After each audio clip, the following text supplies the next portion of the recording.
So I'm the Nature and Climate Coordinator at the Pew Charitable Trusts in Australia. I'm part of the Australian team. I have two jobs this morning before I hand over to the real experts in the room. So the first is just to say thank you. Thank you for coming to this panel, which Pew is hosting in collaboration with the Australian Government. The second job for me today, it's a quick one, is to introduce our moderator, Frances Carter. So Frances is the Operations Director for Conservation Capital. Conservation Capital is a world-leading global consultancy firm that works with a diverse range of clients to build resilience and leverage financial capital for natural landscapes while supporting the enterprises and communities that rely on that natural capital. Conservation Capital achieves this through its three key areas of conservation area business planning: innovation, conservation financing, and engaging corporations supporting investment in de-risked nature-based solutions. So you can understand why I've got her moderating today's session. So thank you for coming, and here you go. Thank you. Yeah. Thanks, Jen. Thank you everyone for attending, and a special thank you to our panellists for taking their special time, rare time in talking about this all-important topic that I think we all agree has long been neglected, and it's great it's finally on the agenda here at COP. So I will individually introduce each panellist and ask them to introduce themselves, and I'll ask them the same question: what do you define as integrity in nature-based solutions? So our first panellist, Alfred Relifo, is a Senior Policy and Government Affairs Manager with World Wildlife Fund's Pacific. Alfred has been working very closely with World Wildlife Fund's global policy teams to develop and advocate policy recommendations for various multilateral environmental agreements such as UNFCCC, CDB, Ramsar Convention, SDGs and BBNJ, and providing technical support to the Pacific Island countries through these international processes. He is also working closely with the World Wildlife Fund's Pacific team in supporting and facilitating community-led ecosystem-based adaptation and nature-based solutions. So welcome, Alfred. Could you just take a few minutes to highlight what you think is integrity in nature-based solution projects? Thank you. Thank you so much for the introduction. To me, because I work across a lot of the multilateral environmental agreements, at the same time, Indigenous people and local communities are one of the key communities that I'm interested in, and I follow them very, very closely across these multilateral processes. And the key messages that keeps on coming out of all the IPLC voices and also nature-based solution is, number one, the principles of inclusiveness. So if we are going to be designing and talking about nature-based solutions, we should ensure that we include them in the table. Implementation as well as monitoring and evaluation and decision-making processes must include IPLCs at the table. Secondly, the rights-based approach, and this is quite important because in order for us to be able to include them in the decision-making processes, we need to be able to recognize and protect the legal rights of Indigenous people and local communities. So having these enshrined in legal processes such as the laws and legislations of a country is actually quite important to ensure that their right to own the land, their right to govern and make use of their traditional knowledge with regards to the resources in their land is also taken into consideration. And another principle is also in terms of equity. They should be able to, the equitable benefits, to equity in terms of the benefits arising from the use of the natural resources within their territories. Equity in terms of accessing climate finance and biodiversity finance. Equity in terms of being able to participate in the enterprises which involves the use of their natural resources. Equity in terms of being able to access to all the different kinds of technical support that they need. And this is actually quite key and important. And I think another principle that I always look out for is the do no harm principle. do no harm for the IPLCs and the communities on the ground, but also no harm in terms of the biodiversity and the integrity of the ecosystems. So these are some of the key principles that we look out for and ensure that it is integrated into the design or the or when we interact with the indigenous people and local communities. And another one that I almost forgot is the free, prior and informed consent. Thank you. Thanks, Alfred. Our second panellist is Australia's new ambassador for climate change, Kristen Tilley. Kristen was most recently a First Assistant Secretary at the Department of Industry, Science and Resources and has over 10 years' experience with international and domestic climate change policy and programs. Thanks, Kristen. Thanks for being here. Thanks very much. And same question posed to you. Lovely. Thank you. I will, with your indulgence, make a correction, I think, to Jen's introduction of the, highly knowledgeable panel. She had 3 out of 4 right. For myself, I think about a week and a half into the job, I'm certainly just really pleased and privileged to hear from people and listen to the experts. I will give a bit of a personal reflection. You noted I do have some experience in climate change, and in nearly 20 years in the public service, about the first 10 was in climate change, both international and domestic. This is my 8th COP, but my 7th COP was 10 years ago. And what's been absolutely breathtaking for me is the shift in a lot of places, particularly around the action agenda and the momentum that sits outside of the negotiations. But if I reflect on issues that 10 years ago were prominent and getting all the attention compared to the discussions that I've been in this last week, and it's all about nature-based solutions. And whether that's conversations with NGOs, conversations with Pacific Island countries, or conversations with financiers, they're all talking about nature-based solutions. So I absolutely sort of have this personal reflection, 1 week into being here, that this is a key topic with lots of momentum, but lots of opportunity. The focus of this event, if I'm reading my notes rightly, is just how do we make sure integrity is part and parcel of the work going forward, because this work is going forward, and if we don't have integrity and trust in the system, that will be a significant handbrake on the opportunity that nature-based solutions can provide. So not being much of an expert, the team's provided me some wonderful notes, and I guess my takeout from that is, at this point, and we're at a I won't say starting point, but we're at an early point in this work, and so Australia's sort of had a bit of a 3-pronged approach to date in how we engage with this. So certainly at the international level, we're engaging in UNFCCC, a bunch of other types of international forum. I won't go through them all because you'll know them better than me, to try and get the rules, the systems and standards in place in those big picture international treaties and agreements. Second one being we're doing quite a bit of bilateral work with countries to help build their knowledge, their systems and their capability to have robust frameworks around the types of carbon crediting and nature-based projects that are growing in their countries. Third one is, of course, and I have very little to no experience in this, so I'm quite keen to hear from others about that very much community-led engagement, and Alfred touched on that. That needs to be at the heart of these projects. So top-down systems and approaches, but absolutely priority focus on bottom-up engagement and understanding the communities and the regions in which these projects are going ahead. Thanks. Thanks, Kristen. Our third panellist, we have John Connor, the CEO of the Carbon Market Institute in Australia. John brings over 30 years' experience working on public and business policy with a focus on climate, sustainability and development issues. He is the former head of the Climate Institute. He led Fiji's COP23 Presidency Secretariat and is now CEO of the Carbon Market Institute. Independent member-based institute accelerating the transition to a negative emissions, nature-positive world. Thank you, John.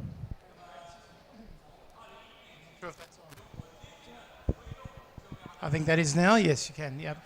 I might speak up just a little bit. We've got competition here, so thank you very much, Francis, and thank you, Pew.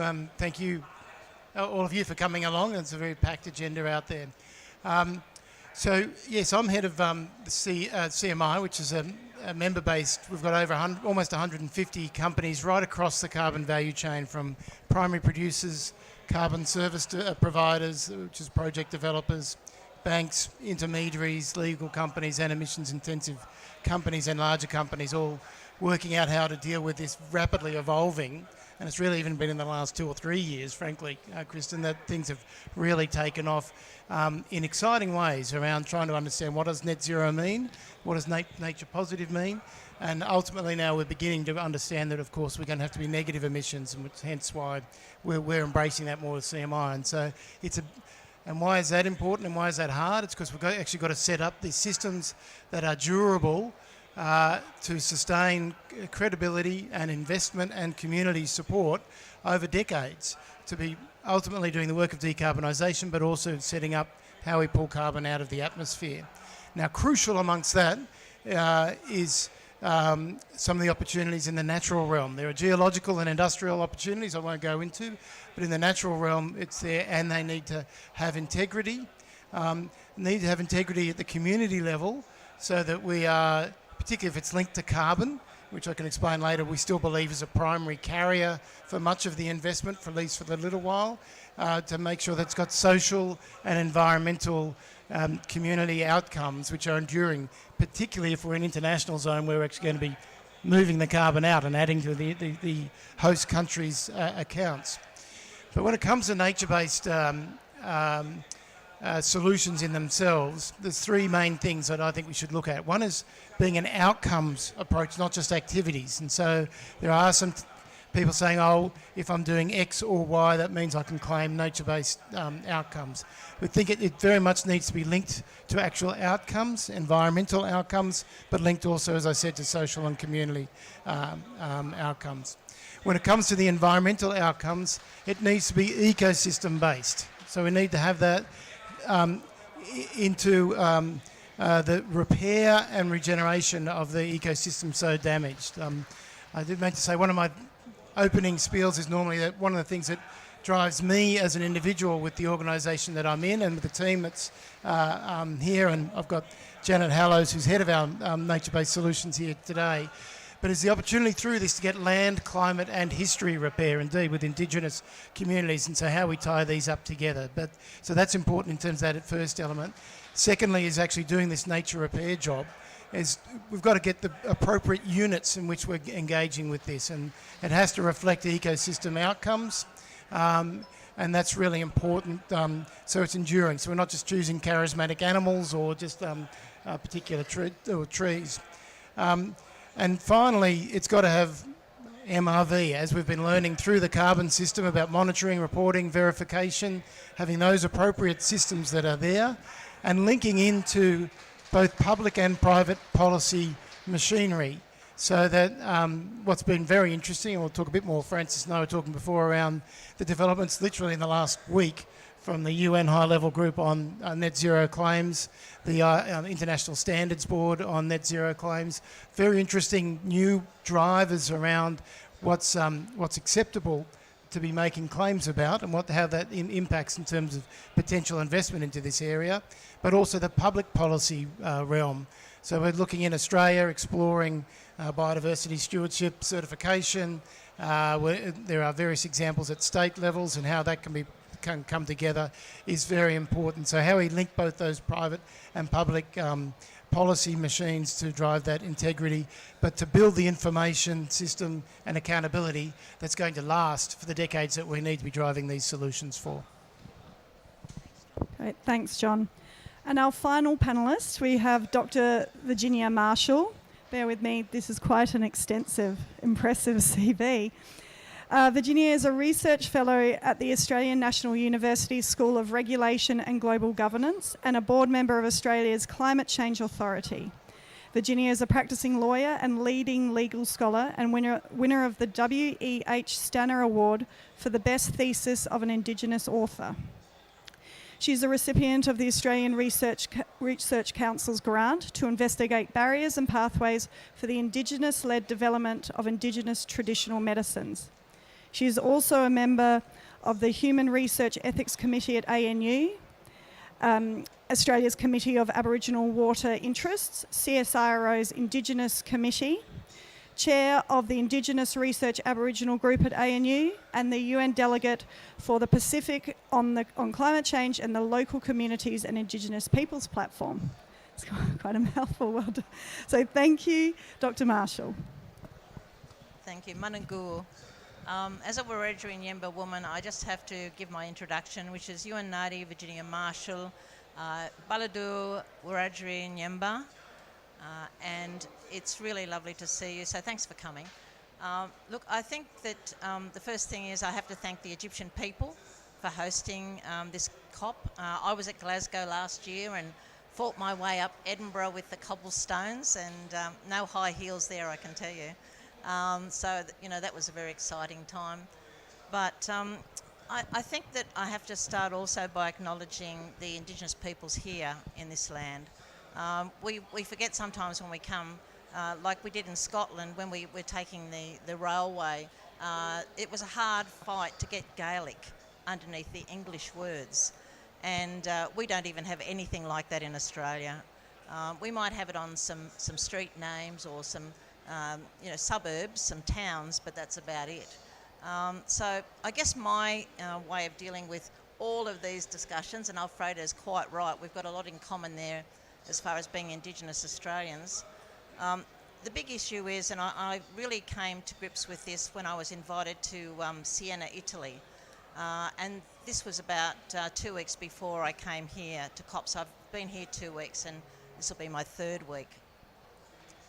What it was is that I was invited to ELGA and the meetings for GAN, which are both global organisations on the rights of nature. Now, I've written on these issues with the rights of nature and also legal personhood, which I know that I'll have to write more about. But, my issue that I've taken on this is that we always talk about nature. For Indigenous peoples in Australia, we're the oldest living surviving culture on the planet. Right? There is no other older community. And I think that, I say that with respect, but it's just a fact. And if I was going, well, it's a material fact, if we're going to go be a lawyer moment.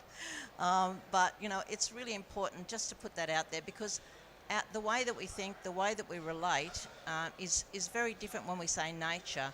I think it's like putting nature out here, and Alfredo would agree, we're not out there, we're related, we're connected.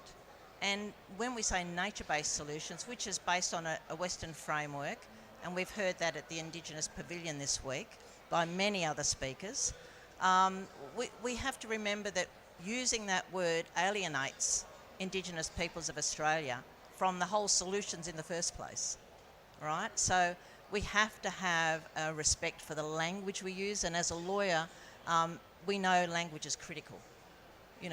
That one word, that one comma, that one full stop can make a big difference. So I think that that's my first port of call. And when I have that alternative view put towards many people from Latin America, tribes from North America, we sat down and the representative, the Maori representative from Aotearoa, New Zealand, had said that they don't have a word for nature in their language. And I said, well, in Wiradjuri Yemba, we don't have a word for nature. And also in the North American representative from his tribe doesn't have a word for nature. But we have a word for connection and kinship, and we as Indigenous Australians are inevitably part of that family. So it's not more than human or less than human. The connection is what I wrote about in my thesis, which became my book, Overturning Aquanullius, Securing Aboriginal Water Rights. So you've got to read that or read my thesis to understand that we have a very different way of seeing these things. And once we look at drafting, once we look at people who come together to really talk about these issues and what we actually need, we actually have to have Indigenous people of that particular territory or country across the world to express what they need, what their relationship is. So I think that's what we've got to really take on with nature-based solutions, that many people just get, one token person just to sit down and give an Indigenous view for the whole of the world. What a shocking burden that is. Or pick a person out of the Pacific who can represent everybody's view. That would be a fatal situation. So, what we've got to do is think about a whole range of different issues that can come from so-called, I've got to look for a different word, but nature-based solutions. We've got to look at those non-carbon markets. Non-carbon markets are really important because they give those opportunities to Aboriginal peoples in Australia to actually be light on the land, so that soft carbon footprint. But we also need to know that traditional owners are really right there in front and centre, our senior people. They're right there front and centre. It's great to get a Western education, but that doesn't make you higher than your senior elder. The people that really have that cultural boss status in Australia, that is unique because they can go to the land, they can read the land. We know when the seasons are changing. Climate change has made it much more chaotic because we're finding that all of these La Niñas and El Niños are just throwing out all of the seasonal calendar that we have, 4, 6 or 9 particular seasons across all of the many language groups. So we don't have tribes, but we have language groups, and then we have dialects, so we have the relationship between us and others. So I think that when we talk about these things, we actually have to get the foundations right. So it's like building your house. It's not built on a couple of stumps. And if we don't build nature-based solutions right from the beginning, we're not going to get the answers right. So there won't be solutions. So I think the solutions part is a bit preemptive.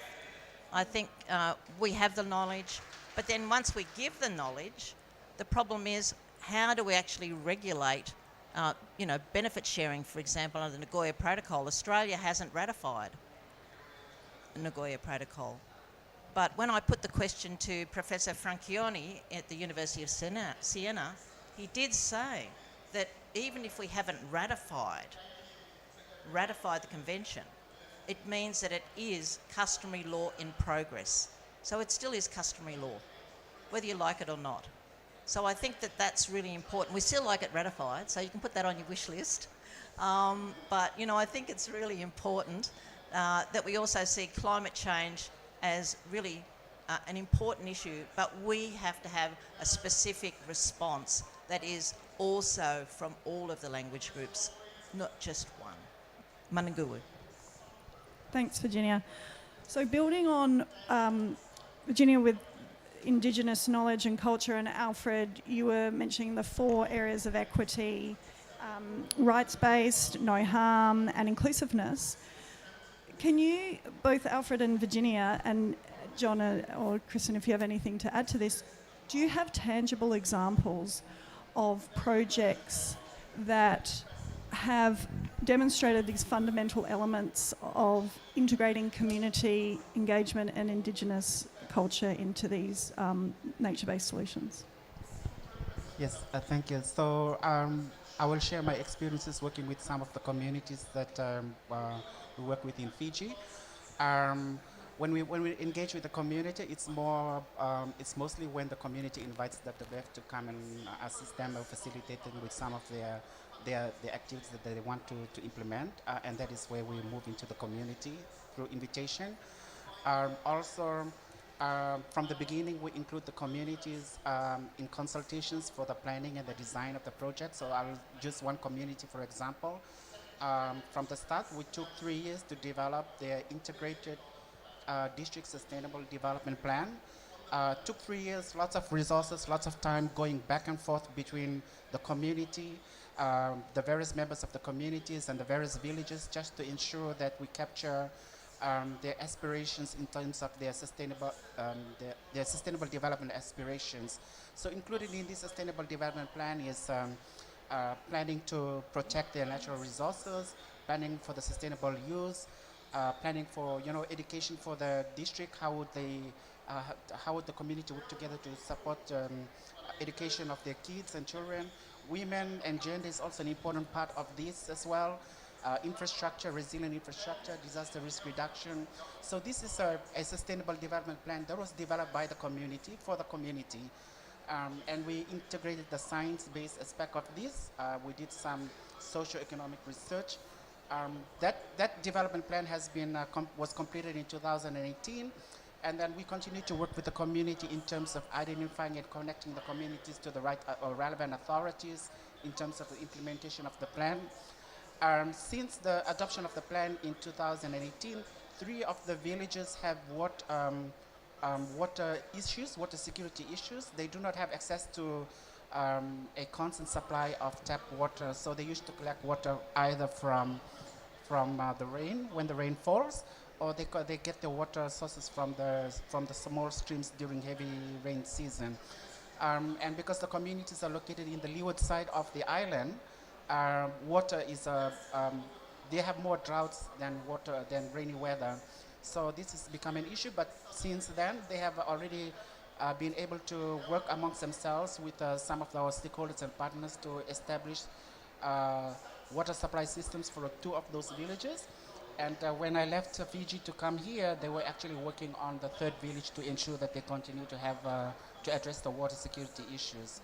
They had also implemented the disaster risk reduction plan. So each of the 7 villages have their own disaster risk reduction plan. And using traditional knowledge, they were able to revive and restore 6 species of yams which were lost from the community. And now they have a total of 8 species of yams which they have planted.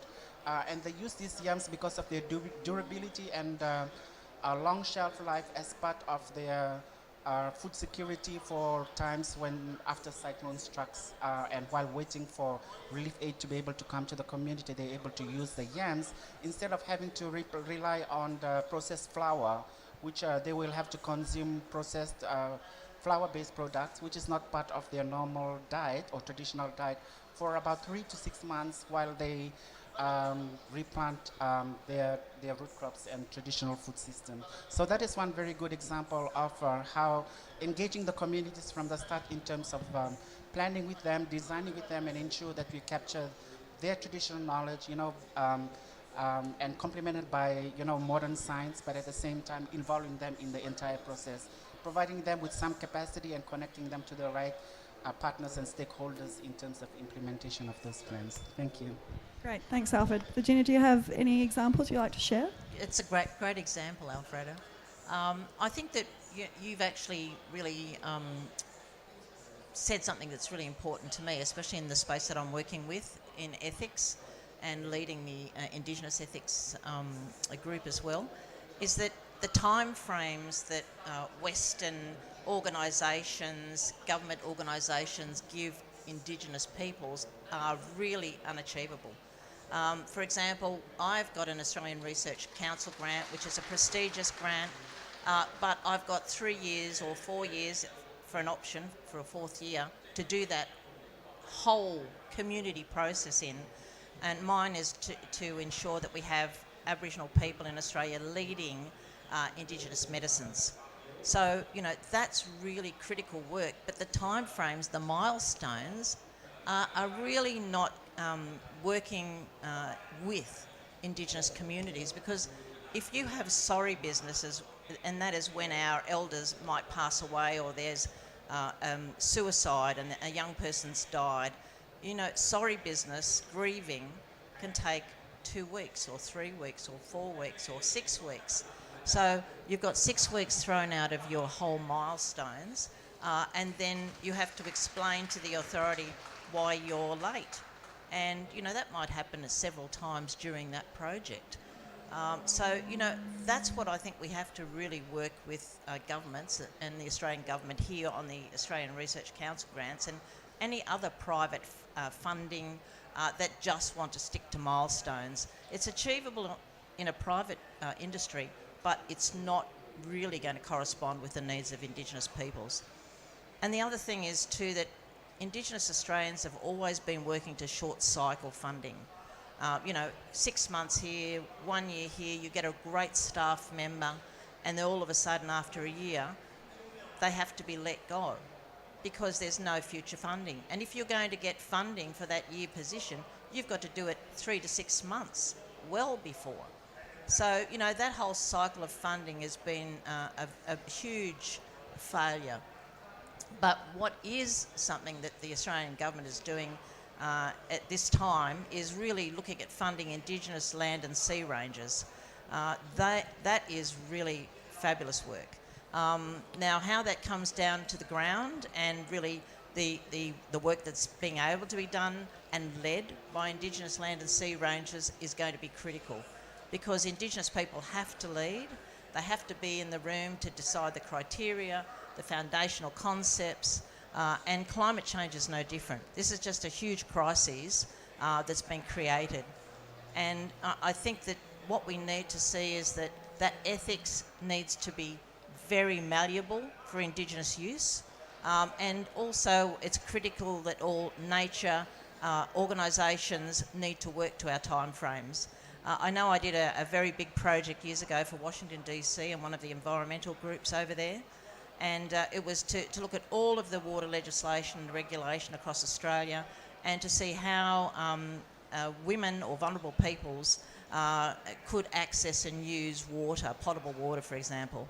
And that was just in a very strict time frame that made it impossible, because, you know, if you're going to go into community, you still need to consult, even if consultation is not written into the plan or the legal agreement. So that's priority number one.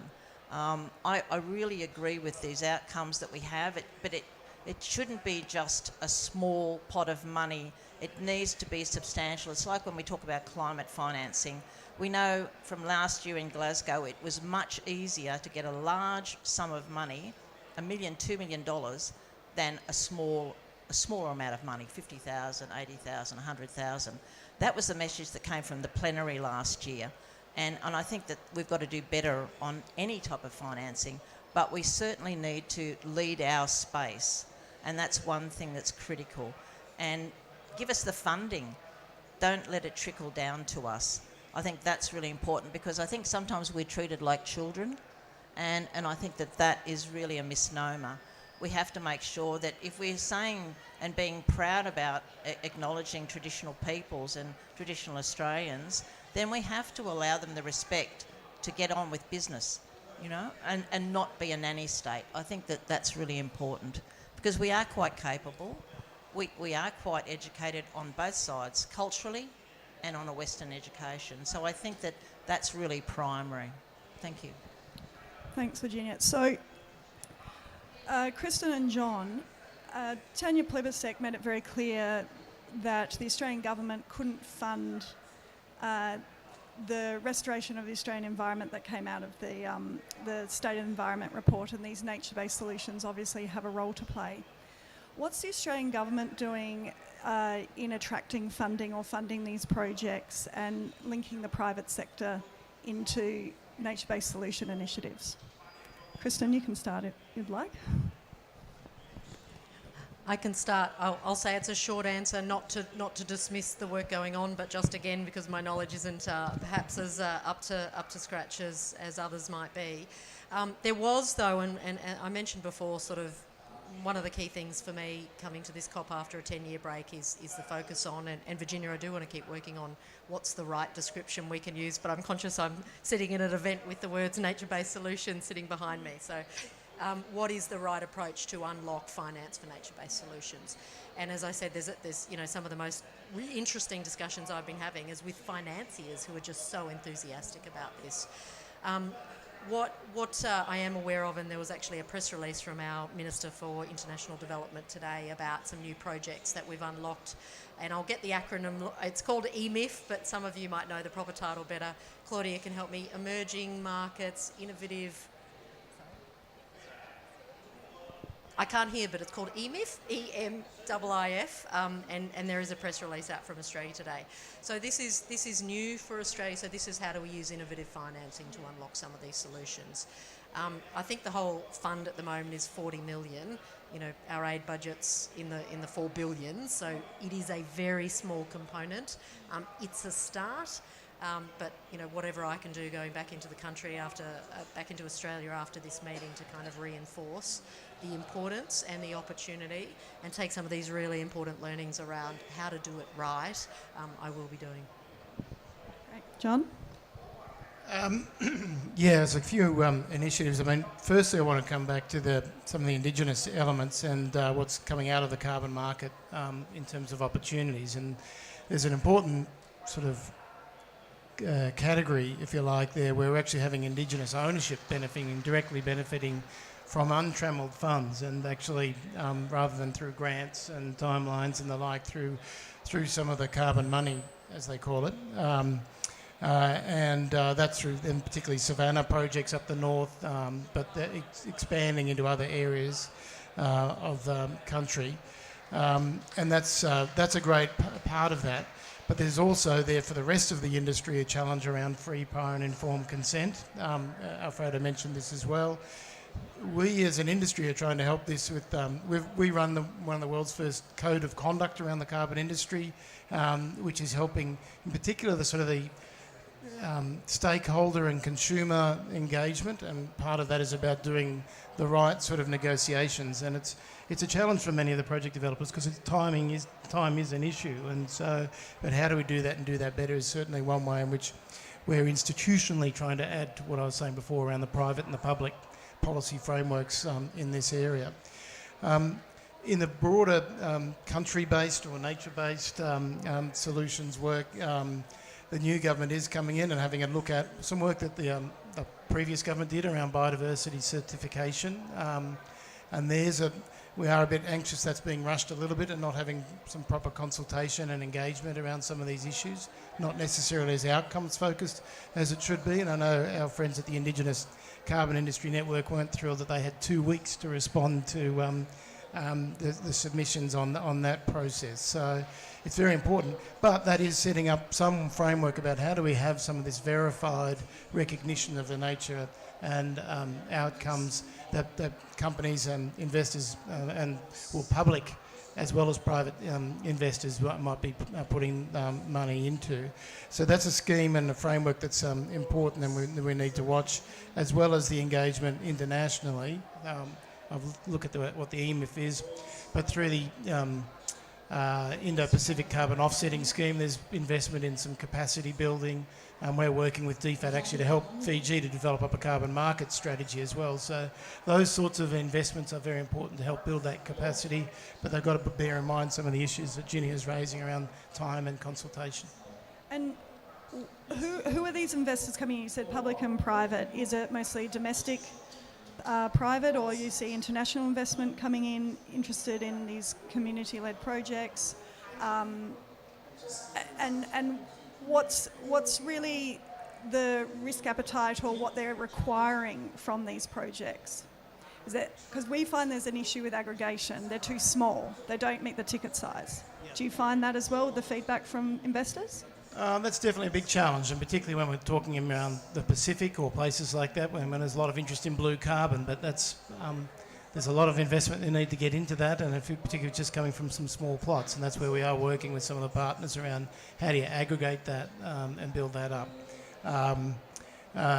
It is scale, but also, I mean, there are questions around this certification scheme, for example. What is it? What actually is it, and what's the actual value that companies get, and then how does it maybe fit with the emerging disclosure frameworks and responsibility frameworks that are emerging under the task force and other elements. And so there's certainly an interest, but also some anxiety, I think, as they're trying to work out, well, what is it? What is actually the value that we're getting out of that? And then from the public perspective, in Australia, there was a major fund called the Emissions Reduction Fund, which was a major part of the climate policy of the previous government because they didn't want to make companies address pollution in a meaningful way in terms of lowering it.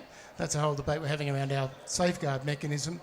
But there's a shift in this Emissions Reduction Fund, which has got a couple of billion and potentially even a bit more with some of the changes that happened just before the election. But that's going into what's called the Powering the Regions Fund, and how that might get applied, moving from what was mainly a least cost carbon purchasing arrangement. It may get into more niche areas, and it may get into Indigenous targeted biodiversity outcomes and other things. So again, we're in a very interesting phase, like we are internationally, about how do we align these public pools of capital with the private pools of capital and set them in the right direction to do climate and nature and history repair.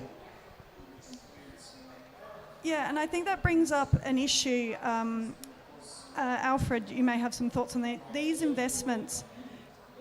Is it more supply-led on what the nature-based solution is, or is it more demand-led, finding that investment?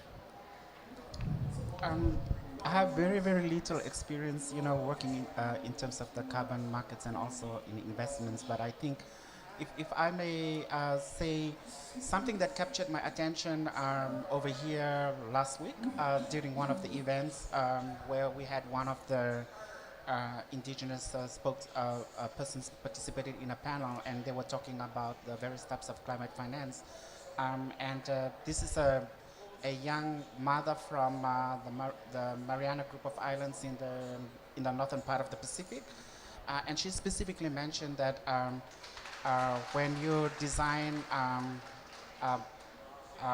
nature, climate solutions, including climate financing of all types, to take into consideration that those solutions and those finances are also in line with the values and of traditional people and local communities. And this is something that came out very clearly, which I find actually quite interesting, and also because I come from a very, very small island community, and sometimes even though I work as part of WF as a global organization, but I always view these things through the lens and through the eyes of my community, and reflect on my traditional values and principles. So that is what I could say, even though I have very, very little experience in terms of how those type of finances actually are meant for the communities, or how do we connect them with the communities. And I think one key issue to look at is how does it connect with the values of those communities.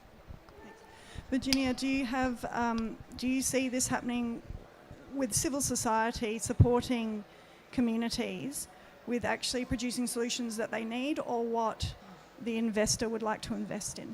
Well, civil society made a good decision to change course, and that was really brilliant.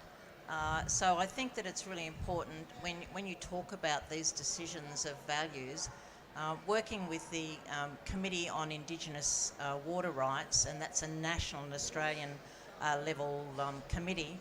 This is one thing that we've done, and we've taken, and we can take this to contracts and agreements and industry, etc. But we've really been instilling what values are we going to be putting in the National Water Initiative Mark II. And, values, Indigenous values, and that's what I was saying, the relationships, the familial, the kinship, the ancient knowledge. It's really important to feed that through. But when we look at agreements, and I've had many come before me and also through our committee in Australia, and many companies seem to opt out of moral rights, for example, under intellectual property legislation, and they opt out of very important areas such as the free, prior and informed consent, or they don't mention it. So I think that we've really got to get to the basics that, when we're really identifying values, yes, they need to be there front and centre, but they need to be in every process, right through to the contractual process. And, just opting out and signing off and making sure that, we don't let companies off the leash, basically for just saying that there's not enough money, for example, to remunerate Indigenous peoples on these projects. People have to be paid. It's not unnormal. It's not normal to not be paid. Everybody that contributes here and is working needs to be paid at the end of the day. And there's no ethical issue on its face. So I think that we need to look at a whole range of different issues in creating these nature-based solutions, because remember in 2019 on the news, Australia had incredible fires. We saw those in California, all across the world. And all of a sudden, and we've been having this knowledge for tens of thousands of years. The fire practices of Indigenous Australians were across the world spoken about. We had an inquiry in New South Wales, a state of Australia, and it was really applauded and it was valued. But the problem is then when you say, let's use or let's work with Aboriginal people and Torres Strait Islander people to use this incredible knowledge, how do you fit that concept into a contractual arrangement? It's not a free knowledge.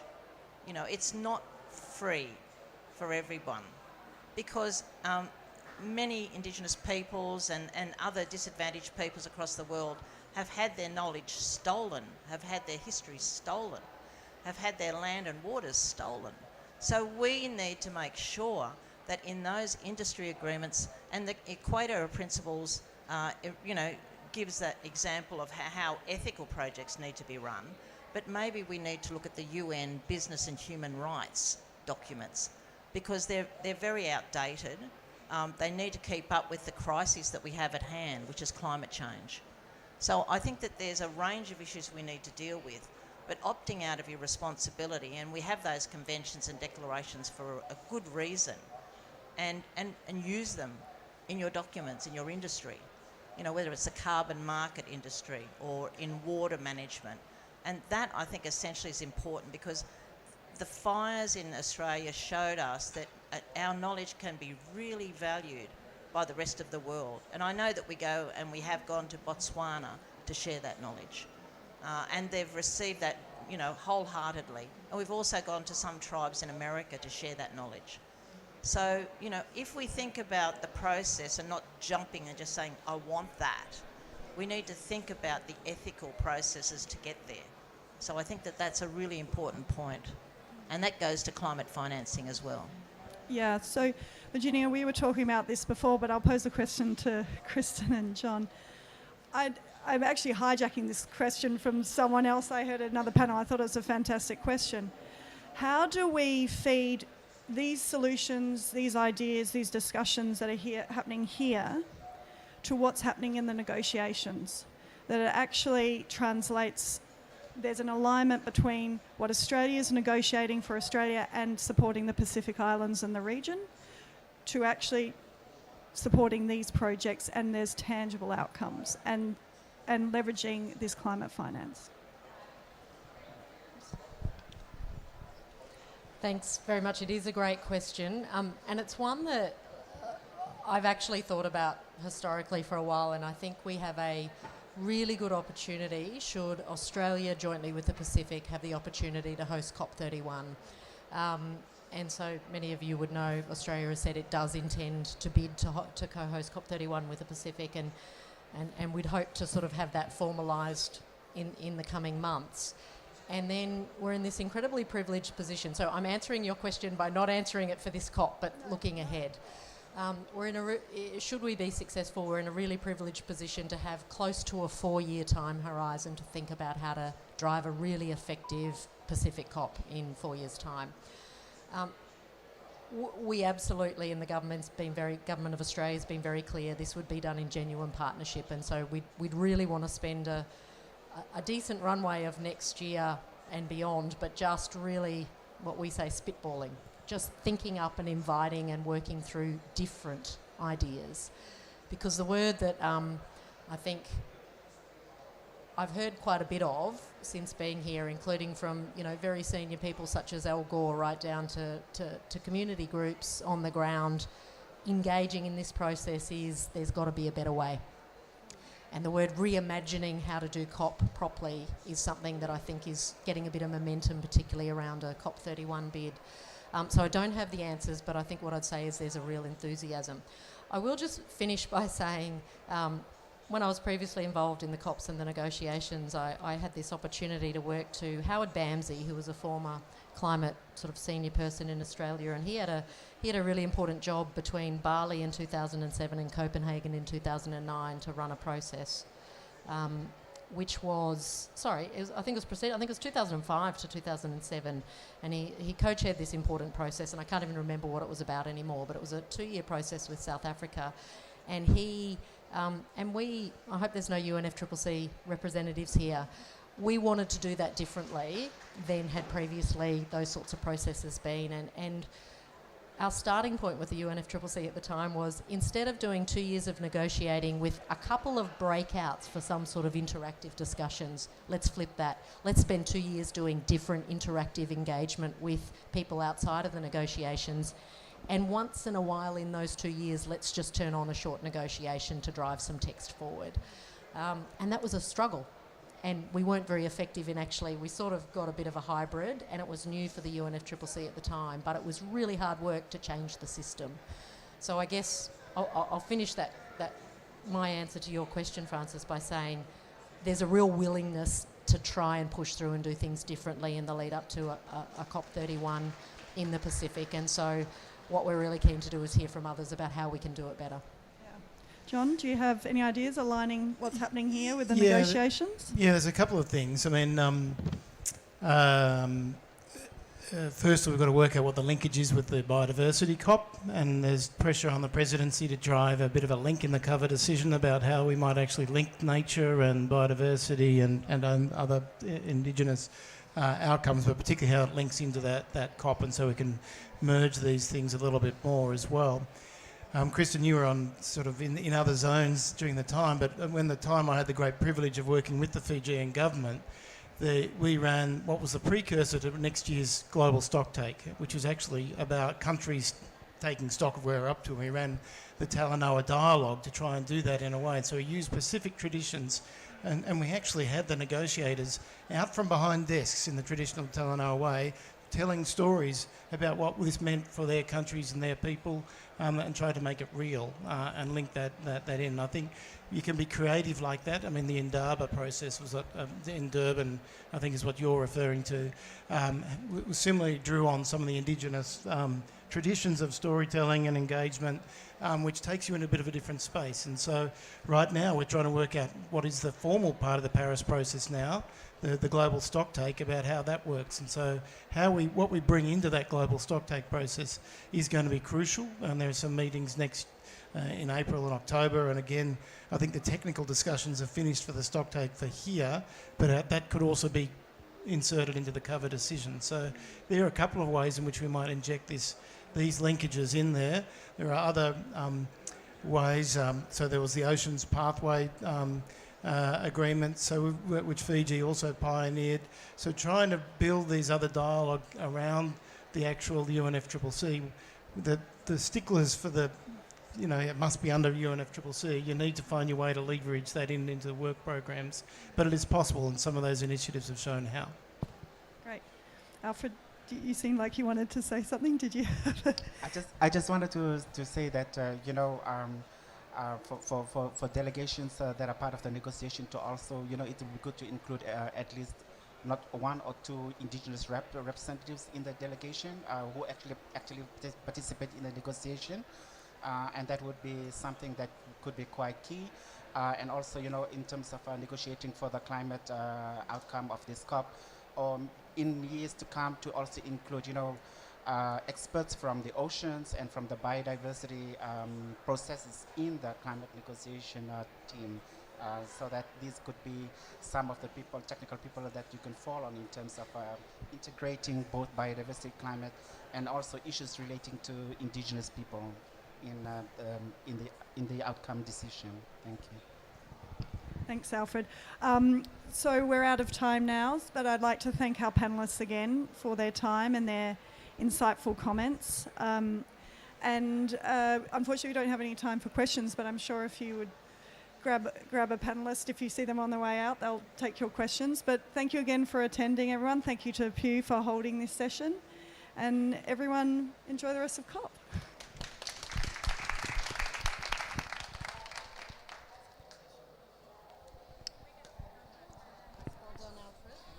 Thank you very much. I did jump. I was like, was that short notice or was it? Yeah, it was short. Didn't show. No, not at all. Not at all. No, like I just popped the short notice. Yeah, no, because a few person was supposed to do it.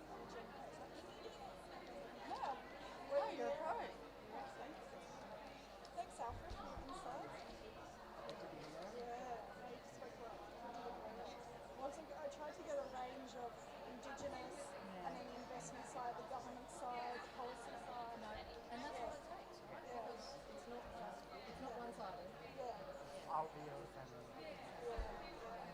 So what other things are you working on while you're here?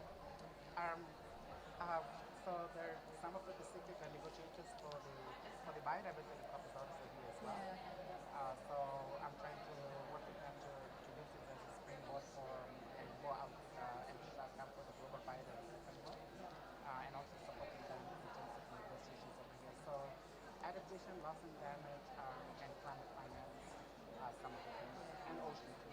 Ocean is quite an important part of my policy work, which I'm very, very interested in. Is ocean showing up in any particular negotiations, or is it's more through the action agenda work? It is. So there is the ocean dialogue that has been happening throughout the year as part of one of the outcomes from last year's COP. So there is an event that is happening same time as this event in Chile, Barbados, to discuss the outcomes of the ocean dialogue. Yeah, and we're hoping that could actually feed into the outcome, the carbon reduction of this COP. But there is also some agenda items which have some relations to ocean mentioning, like Article 6.4 on carbon removal as well, and ocean in the mitigation, the NPCs as well as in adaptation. It's coming. It's moving. Yeah, It's all it's coming. definitely moving. No, I think it's going to be important that eventually COP and the biodiversity are going to come together, because you can't have emissions and then biodiversity. They're the same. Exactly. They're exactly the same. And that was, It's a system approach. well, this for me is like, for me, a bit of a mind shift as well, because 10 years ago, it's very like, no, you like, it used to be called forum shopping. Don't try and get your outcome in our process. Ours is about climate, you deal with yours over there. Like, But I think that's showing. so- I think that's showing with what's happening on the ground, or in Australia, and you see it in America as well. So such a emphasis on emissions, and you see what happened. What Queensland's just announced, that they're clearing 1,200 hectares to put up a wind farm. oh really? And it's like, it's not green energy. That is, and now we're doing a biodiversity offset, is that you're clearing 1,200 hectares of habitat trees on the edge of the heritage listed rainforest to plant little trees. A koala has no interest in that. A bird has no nesting. And it's all about emissions instead of biodiversity and a system approach. So it's I think for me, because I'm one of the few in our organization who actually works across multiple processes, the NEA. So we almost like have a bird's eye view. So even like up till 2015, when we tried to bring biodiversity into our climate change policy college, there was a bit of a pushback as well. It's like, it's not going to work, it's not going to work. But that 5 years later, or 7 years later, it's here now. Things take time. We don't have that time. But unfortunately, we don't have the time. We should have been doing this in the 90s or the 80s. All right. I better scoot. But thank you. Thank you. Lovely to meet you. Likewise. We'll see you again. Pleasure.